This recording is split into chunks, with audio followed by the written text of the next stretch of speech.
This is going to be a card that people either hate or love. It's going to be trash or premium stats. And I'll tell you why in just a bit. But first, who is Havok? In the comics, Havok is Alexander Summers, the brother of Scott Summers, aka Cyclops. And yes, they're both mutants. Orphaned as young boys, kinda but not really, it's a whole intergalactic story.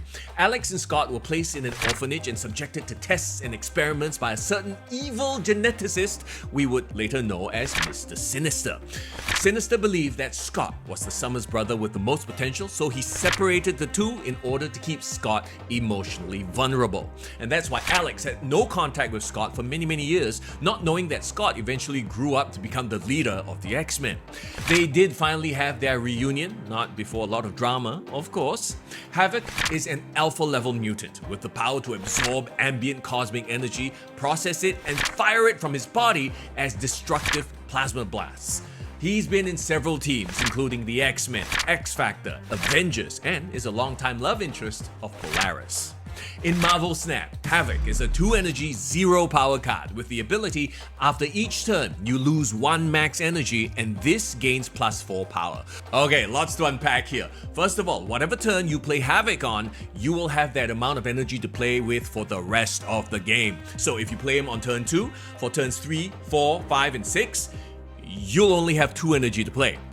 It's a horrible downside, right? Well, the trade-off is the massive power buff that he gets, +4 every turn. So if you get him out on turn 2, he could potentially be a 20 power card. But of course, we all agree that that's a terrible idea, right? Having less energy to play in the later turns. But see, that's because we're being greedy. Okay, we're looking at the max amount of power he can get to. Let's break it down turn by turn.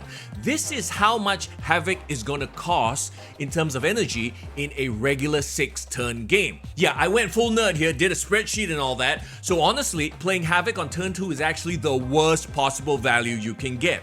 The sweet spot, it seems, is on turn 5, where he's essentially a 3/8, which is actually better than Maximus and Gladiator, and out of Shang-Chi range. On turn 4, he's a 5/12, without the downsides of a Doc Ock or Red Skull. Also, not bad. So he's almost like this investment card, right? You're spending the energy from later rounds for his potential buff up. Potential power that can't be Alioth if you play him before the last turn. Can't be Shang-Chi if you play him on turn 5. Like, the only thing that can mess him up? Shadow King. So you might want to Cosmo or Luke Cage his lane. That's his stat potential. What about his combo potential? Well, Ravonna Renslayer is going to be his best friend, right? Here's that cost breakdown again, and with Renslayer here, turns 5 and 6 now actually give you the same value in terms of power per energy. And if you build with other 0-power cards in mind, like Darkhawk, Mystique, Iron Man, Taskmaster, the Goblins, we could be looking at a new good stats style deck here.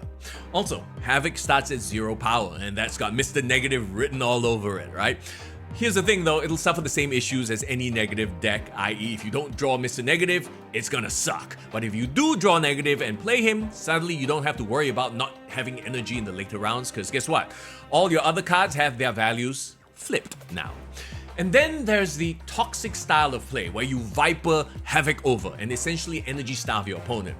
But I don't know how effective this is gonna be, because people have tried to make Vipering Electro over a thing, and it just is not consistent, right? Now with Havok, under most circumstances, you'll only be able to Viper him over on turn 3. Either you Havok on 2, Viper on 3 and lose 1 max energy, or you Ravonna on 2 and then Havok and Viper in the same turn on turn 3. Then you Shang-Chi or Shadow King Havok to neutralize him. Man, that's a lot of specific cards you need at the right time. I mean, it'll make for a kick-ass video when it happens, but it's not gonna happen reliably. And also, I guess the theme for this week's Spotlight Caches is chaos, because we got Nico Minoru and Legion in there with Havok. Look, if you don't have Nico, this might be a week to get her. She's a really good card. Legion is too, but he's kind of fallen off the meta recently. Or you could just get Havok with 3,000 collector's tokens. He's the only Series 4 card this week. Look, ultimately we can theory craft all we want. Havok's the kind of card though you need to test in the field, so I would definitely hold off on getting him and let the community figure him out before committing to the spend. He's not the kind of card you could just plug into an existing deck and expect to work, right? He's kind of a high skill ceiling card with the potential to put some premium stats on the board, or he could just backfire on you horribly. And that's why